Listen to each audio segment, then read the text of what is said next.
মুহাম্মদ সাল্লাল্লাহু আলাইহি ওয়াসাল্লাম এমন মানুষ ছিলেন যে তিনি একটা বাগানে ঢুকেছেন, একটা উট দৌড়ে তার কাছে চলে এসেছে, এসে গায়ের সাথে বুকের সাথে গাটা লাগিয়ে রেখেছে। নবী সাল্লাল্লাহু আলাইহি ওয়াসাল্লাম আদর করছেন, হাদিস স্পষ্ট সহিহ, নবীজি আদর করছেন এবং বলছেন, জানো উটটা আমাকে কি অভিযোগ করলো?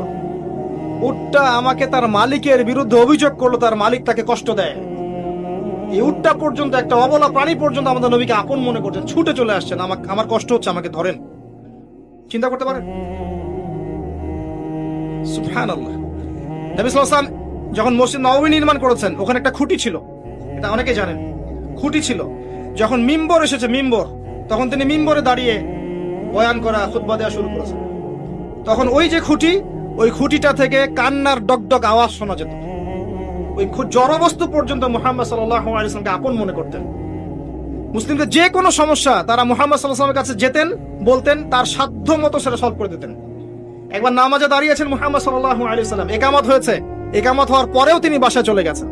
সাহাবীরা জিজ্ঞাসা করলেন, ব্যাপারটা কি? নবীজি বললেন, আমার কাছে কয়েকটা দিনার ছিল, ওগুলো দান সাদাকা করে দিয়ে তারপর এসেছে।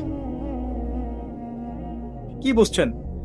কিছু মানুষ এসেছে, জীর্ণ শীর্ণ, খাবার নাই, কাপড় নাই, নবীজিকে বলছেন, নবীজি সাল্লাল্লাহু আলাইহি ওয়াসাল্লাম, আমরা এই সমস্যায় আছি।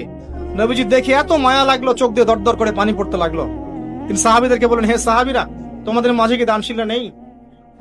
নিয়ে আসো, তোমাদের কাছে যা আছে নিয়ে আসো। সবাই কিছু কিছু করে আনা শুরু করলো। আস্তে আস্তে আস্তে আস্তে স্তূপ হয়ে গেল সম্পদের।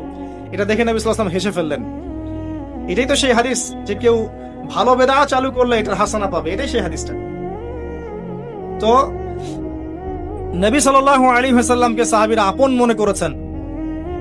এখন কাকে আপন মনে করবেন আপনি? আমাকে? আমার মধ্যে তো নবীর সুন্নতের 5%ও নাই। আপনাকে দেখে মনে হচ্ছে আমাকে যে আমি অনেক বড় স্কলার, মুফাসসিরি করে অমুক তমুক। আমি নিজেই তো বুঝতে পারছি যে আমার ভিতরে নবী সাল্লাল্লাহু আলাইহি ওয়াসাল্লামের সুন্নাতের 10%ও নাই। কে আপনাকে নসিহত করবে? কে আপনাকে তাসকিয়া করবে?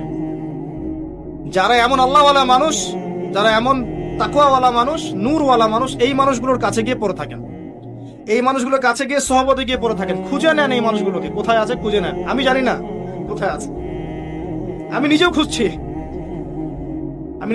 আর আমাদের খোঁজার দৃষ্টিভঙ্গিটা খুব সূক্ষ্ম। ওই যে ইমাম বুখারী দেখেছিলেন না, ওই যে ঘোড়াকে খাওয়াচ্ছেন প্রতারণা করে, হাদিস নিলেন না তার কাছ থেকে, আছে না? জানেন না আপনারা? হাদিস সার্চ করতে করতে এক জায়গায় চলে গেছেন, অনেক মাইলের পর মাইল পথ পাড়ি দিয়ে দেখেছেন যার কাছ থেকে হাদিস নিবেন সে ঘোড়াকে ডাকছে, হাতের মধ্যে কিচ্ছু নাই, কিন্তু ঘোড়াকে দেখাচ্ছে, আসো আসো আসো, খেয়ে যাও। এই যে প্রতারণা করেছে ঘোড়ার সাথে, আর হাদিস নিলেন না।